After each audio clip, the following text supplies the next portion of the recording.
Hey guys, Kate Lewis here. I want to talk to you guys about vendor events again today. I know I did the list of sort of what to bring and what not to forget and that kind of stuff the other day, but I want to talk to you about sort of why we even do them and what to do once you're there. I get a lot of, how do I expand my contacts? How do I get outside that circle of family and friends?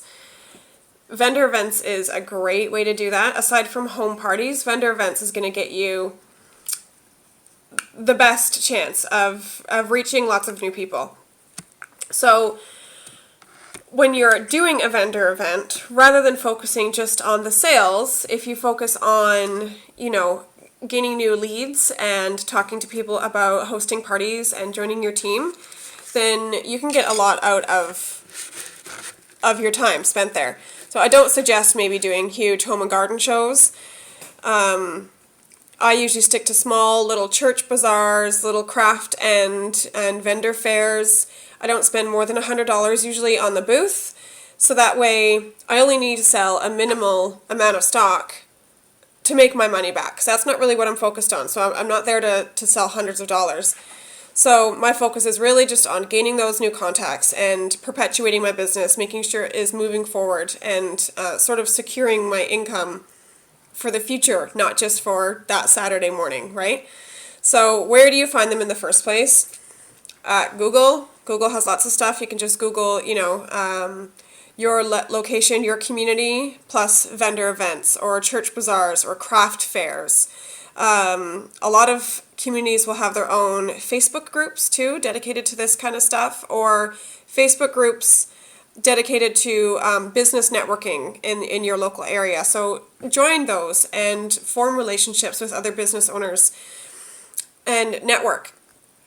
And then online, there will usually be a community sort of page as well. So like we have like Durham region tourism and those kind of things, right? So just look, and word of mouth and referrals is honestly going to be your best bet regardless. So let your customers know, let your hostesses know, let your friends and family know that you are actively searching for these things and that you would love to participate in them throughout the year, not just around the holidays.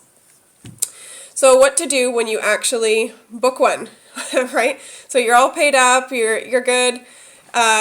On the day of, grab your coffee or your tea or latte and get there early.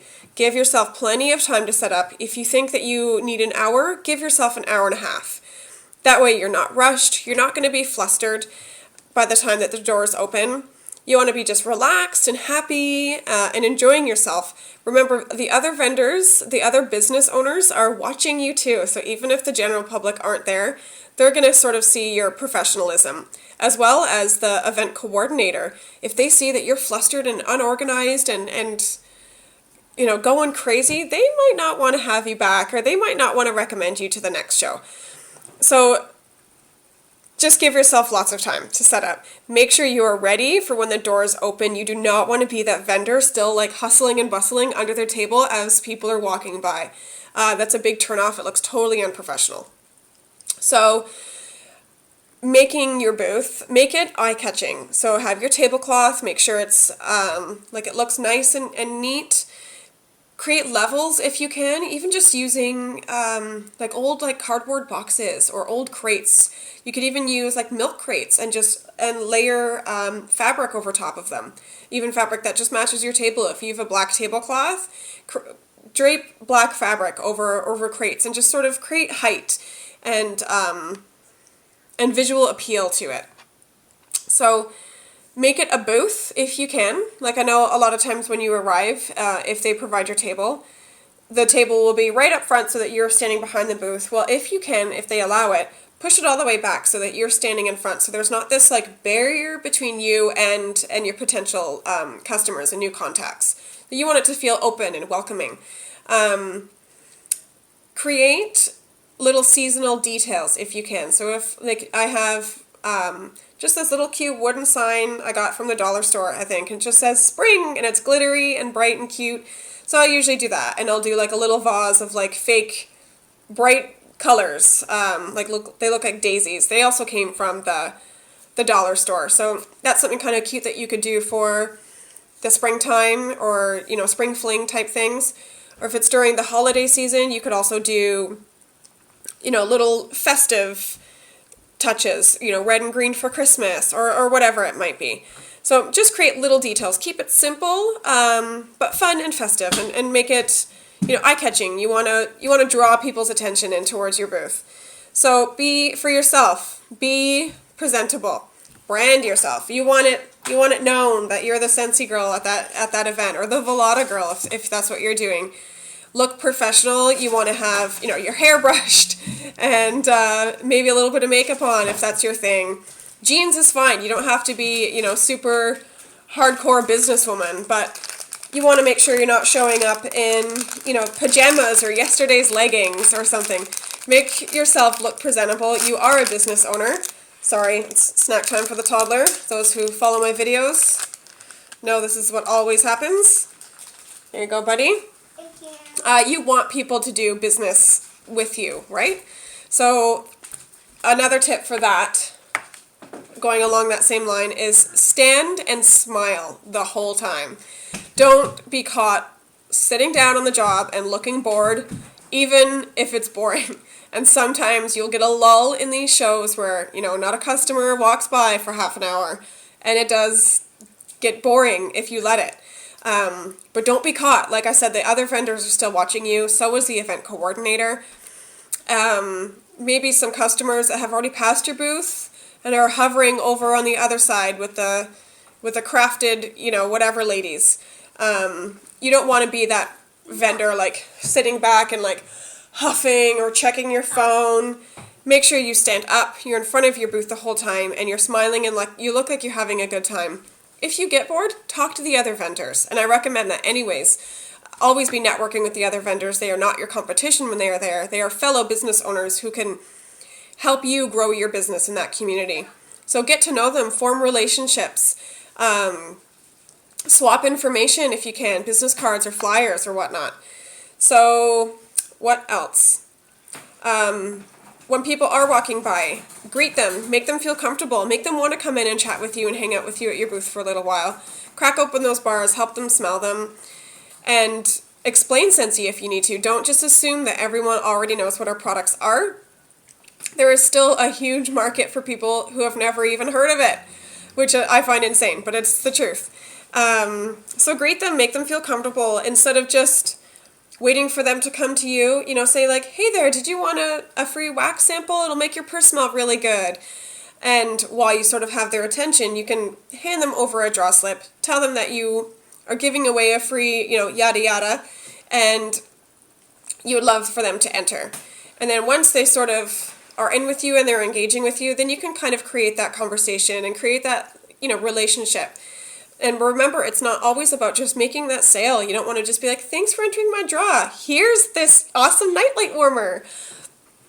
You want to, you know, sort of see what their interest is, see what their interest level is. If they go, oh, that stuff's kind of expensive for, you know, my budget right now. Well, maybe they would be the perfect candidate for hosting a party. Or maybe the person who has a tight budget right now could really be blessed with this opportunity to help their finances out, or their family, especially around the holidays. So always have those things in your mind of how you can, you know, bless these people with Scentsy. It's not just about the products. Of course, the products can, you know, benefit their lives. It's safe. It smells awesome. Who wouldn't want those in their house? But if there's something that you can go even farther with, then great. And if each person at your booth has not said no to something to you, you haven't asked enough questions, okay? So if they haven't rejected something that you've asked them, then you need to be asking more. So you need to be a little bit like putting yourself out there, getting out of your comfort zone a little bit. So again, with the draw, always have a draw, because stressing, it's all about the contact information, right? We're not just trying to sell our products. So the way that we can follow up with these people is by having just a cute little draw box with little draw slips. Scentsy and Velada both provide them in their family store, so we don't have to try and create anything fancy. And this is going to be, excuse me, your way to follow up with all of those people who have, you know, touched your booth. And make sure that you actually do that. So if you're collecting all of these leads, make sure you're utilizing them. It doesn't work by itself. Those leads aren't going to call themselves under your desk drawer. Make sure that you are actively following up with these people. It can be scary, especially for those of us who hate the phone. I don't know why, but it's something that's always been kind of terrifying to me. But you need to force yourself to do it. And I can even make another video another day about how to sort of approach that situation and those follow-up calls and emails. And that's about it. So I already talked about the networking with other vendors. So basically just what you need to take away from this, I suppose, is your vendor events aren't just for sales. Of course, it's fun to put a little bit of extra cash in our pockets from the stock that we've gathered over time. But what's really going to keep your business going is by creating those contacts, getting those new leads, and thank you, buddy, and following up with them and utilizing them. So get out there, go find those vendor events. They are there. You might have to, turn over stones and talk to more people than you might feel comfortable with doing. But they are there, I promise. So get out there and do them, and let me know if you have any questions. As always, bye! Bye!